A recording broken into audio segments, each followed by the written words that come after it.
So yun, good day, hello mga idol, welcome back to my channel. So ngayong araw magbibigay naman tayo ng konting kaalaman about sa pagre-repair ng CRT TV.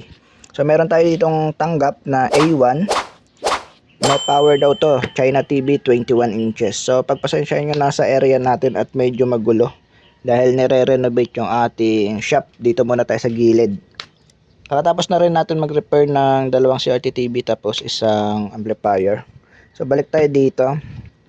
Ang sabi sa atin, wala daw tong power. So para sa mga beginners, so panoorin niyo tong video na to dahil kahit madali lang tong trouble na to, kung hindi mo alam yung ginagawa mo, mahirap ayusin.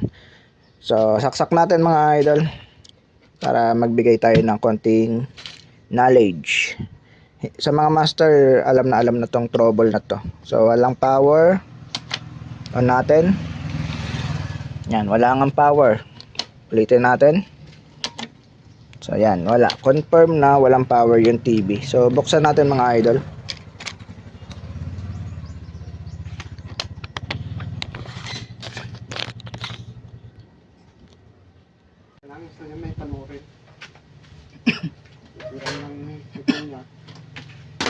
Kano to? 350 po. Okay lang, basta ay parating din yung anak ko, magbili na lang po. Buburin kasi yung stable ko. Pinangat ko, 150. Hindi, para na lang, para may mabigyan lang siya kung anong kapatid yun. Yung speaker ko baga na isa, yung kasi dalawang ganyan, dalawa, tapos yung malaki, yun ang may on-off. Pinasok. Ay, hindi, yung bilog na nadala dito eh. Oo, pinasok ng konti. Hindi na nagagana yung malaki. Ngat-ngat. Siguro, ugong na lang siya. Ah, hindi pa nadala Wala dito. yun nadala. Bago yun. Napanalunan ko sa Crispy na sigarilyo yun. Kung nangat-ngat po yun, baka walang supply yung sa preamp niya. Wala yung isla. Yung dalawa, nagatunog. Pero yung ano niya, wala. Yung malaki Eh, niya. ano ka sa inyo ate? Eh, baba niyo na lang. Sino pa drive? Siya. Kaya niya yan.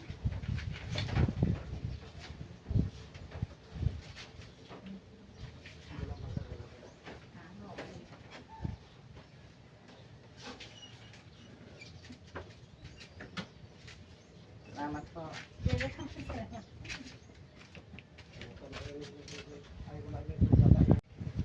So pasensya na mga idol at tinubos yung TV natin na ginagawa.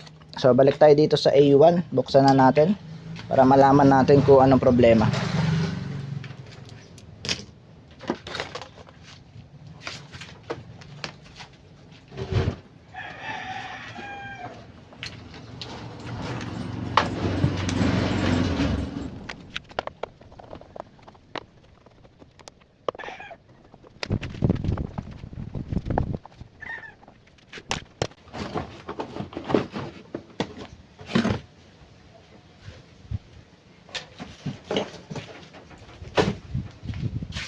So ito yung board niya mga idol, no?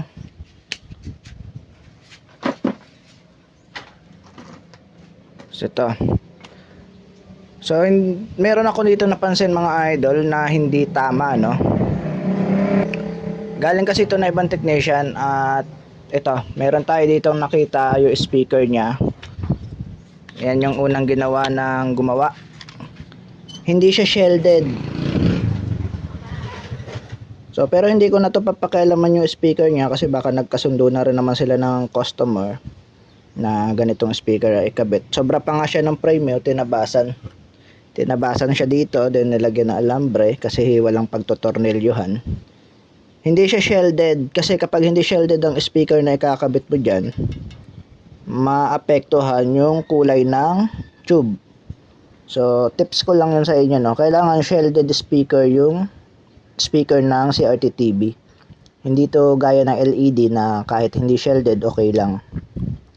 Ito kasi kailangan shielded kasi yung kulay ng picture tube ay maapektuhan, mamagnet niya.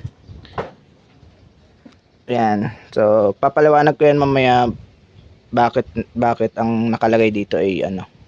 Or baka customer lang rin yung nagkabit niya, no. Kasi hindi shielded. Tapos sa kabila wala ng speaker. Ayan.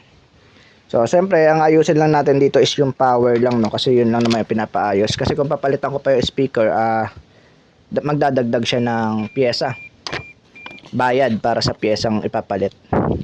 So, hindi ko na papalitan yung sa speaker. Yung power lang tayo mga idol. Focus tayo sa power. Unahin natin yung pag walang power, unahin natin yung continuity test tayo sa cord muna, no?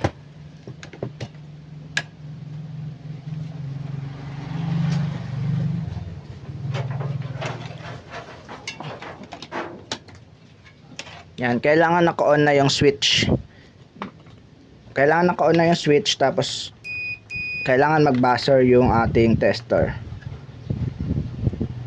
Wala. So meron. Ibig sabihin magkadugtong yung linya. Then dito tayo sa isang line. So meron din. Ibig sabihin magkadugtong, no? Okay yung switch mo at yung cord. Balik na natin to, then magbo-voltage check na tayo, no, kung meron. So, mas mabilis kasing paraan yung voltage checking kaysa sa resistance mga idol. Tanggalin lang natin yung mga connection gaya ng dati. Then magbo-voltage check agad tayo sa secondary. Doon ako agad dumidiretso. Kasi pag nakita mo ng buo yung fuse, ito buo naman, hindi naman pumutok. So dumidiretso ako sa secondary. Kapag pumutok yung fuse, nakita mo, sa primary ka na dumiretso. Ganun ako mag troubleshoot. Kapag okay yung secondary, saka tayo babalik ng primary. So ituturo ko kung paano malalaman kung okay yung secondary. So baliktarin lang natin to.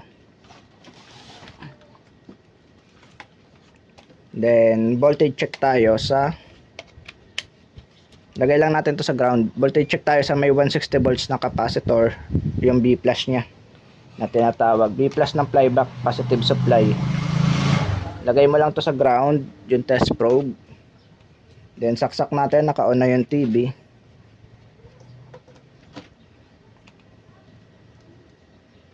So yan, wala siyang B+, no? MB yung nakasulat sa baba. So wala, iba tong Sotek natin, no? MB. Ano to, ibang model. Kasi baka yun, MB. Ayaw mag-focus. Ayan. Iba to, no? Wala tong degree Celsius sa dulo. Hindi to gaya nung isa natin. Ito yung isa natin, eh.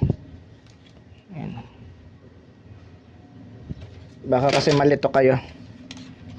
MB yung millivolts yung sinusukat na to. Mag-automatic naman to ng volts kapag mataas yung supply. So wala siya, no, 2.7 MB. So wala siyang secondary supply. Ngayon, ang gagawin natin, baka shorted yung secondary. Lagay lang natin to sa continuity and buzzer. Pag tumunog, shorted yung secondary. So kapag tumunog at nawala, good. Doon pa rin tayo sa may 160 volts na capacitor. So hindi siya tumunog. Pag binaligtad mo, dapat tutunog yan pero mawawala rin. Yan. Tumunog, then nawala. Ibig sabihin good yung secondary natin. Balik tayo ng primary.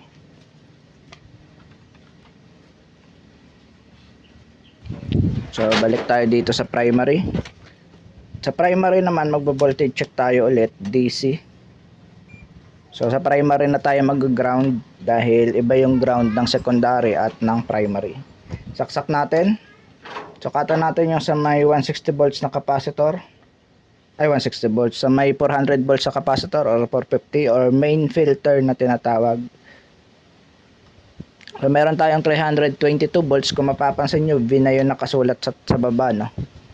Volts na mga idol, hindi na millivolts.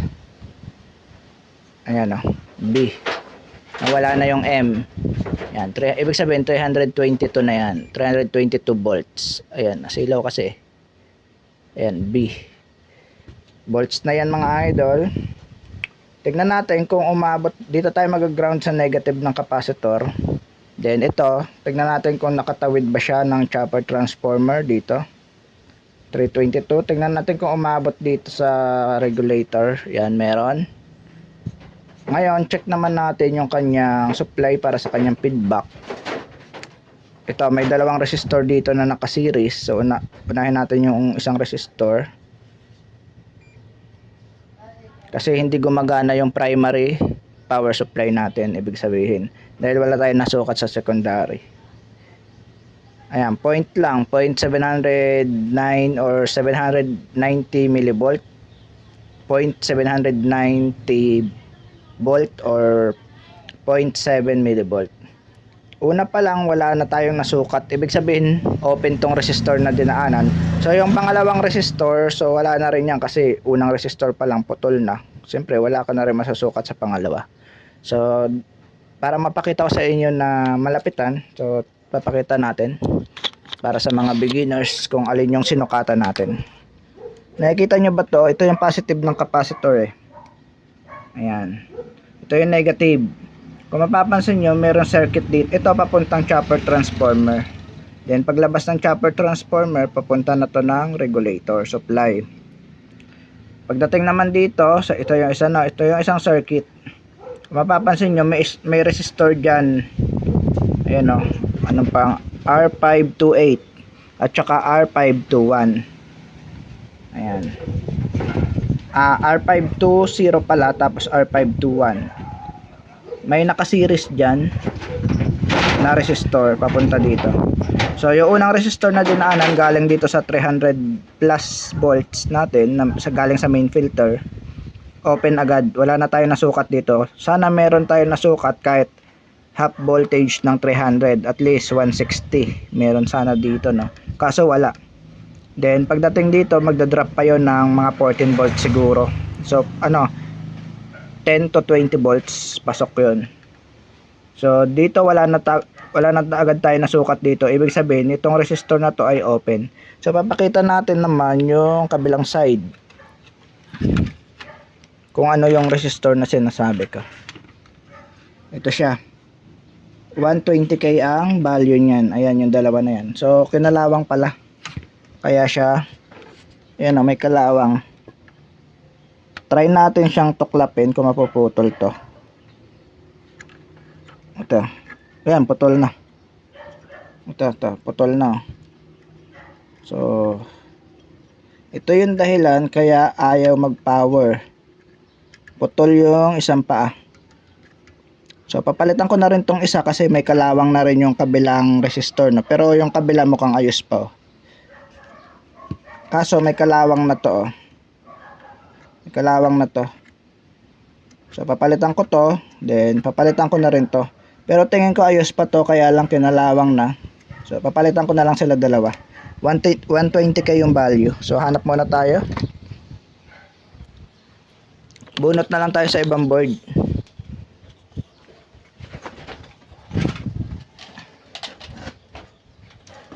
Tingnan natin sa Sharp kung meron.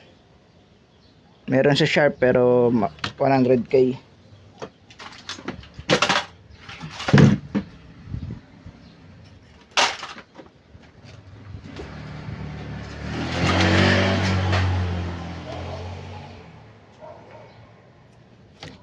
So cut ko muna yung video mga idol, then maghahanap muna ako. So ito mga idol, nakahanap tayo dito. Galing lang rin sa China. Ayan. At least walang kalawang, no? So 120k yan. Sukatan natin yung resistance kung okay pa. Baka nag-change value. Lagay lang natin to sa ohms.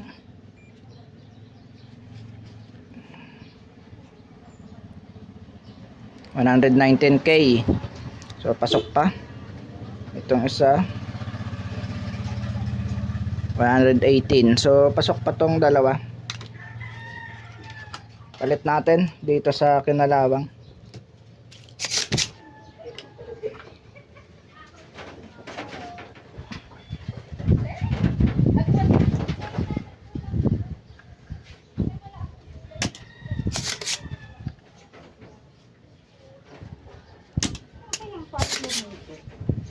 Maingay ma.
So kung gusto niyo palang bumili ng soldering iron, magandang klase, matagal ko na ginagamit. So bili lang kayo sa aking product. So ito yung luma mga idol, oh. Ito yung luma. Yan. Ito yung putol ang paa. Ayan, oh. So sa tech, kung gusto niyo bumili, nasa product natin. Kabit ko na yung bagong second hand.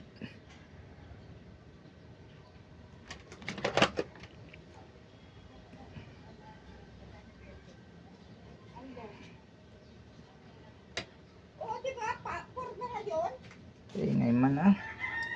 Bayaran mo naman. Ingay.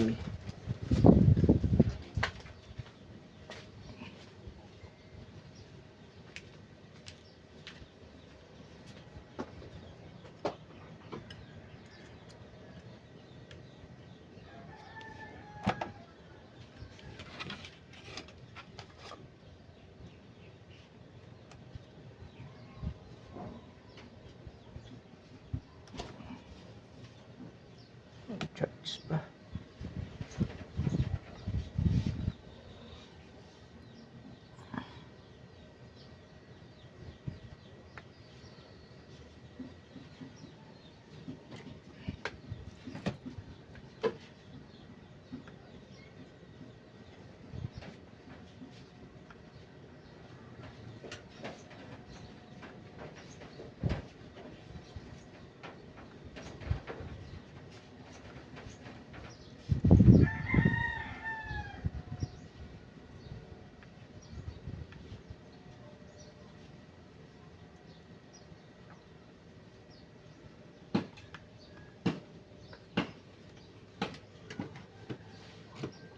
So okay na mga idol, napalitan na natin. Try natin kung magpa-power na ba. Sukatan natin yung BPS ulit. Ito. Lagay lang natin ulit to sa ground. Tingnan natin kung mayroon na siyang 110 volts, no? So may 160 volts na capacitor. Tutok na natin dito. Ayan.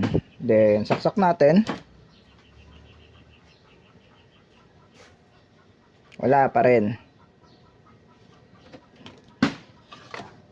Hindi pala nakasaksak yung ano. Ito. Binunot ko kanina. Ayan. Saksak natin ulit. Then tutukan natin. So yan, meron, no? Okay. May 111 volts. 1111. Tayaan nyo sa loto. Tingnan natin yung harap. Kung okay na. Ayun. May picture na siya. Goods. So yung magnet, nasanay na siguro yung kulay dito sa gilid. Kaya nawala. Kabitan natin lahat ng connection. Hindi ko na ipapakita yung pagsara na to. Ito, testing na natin. Ito yung sira. Saksak natin. On natin. Ayan, may power na. Okay na. Wait natin lumabas yung blue screen. Ayan.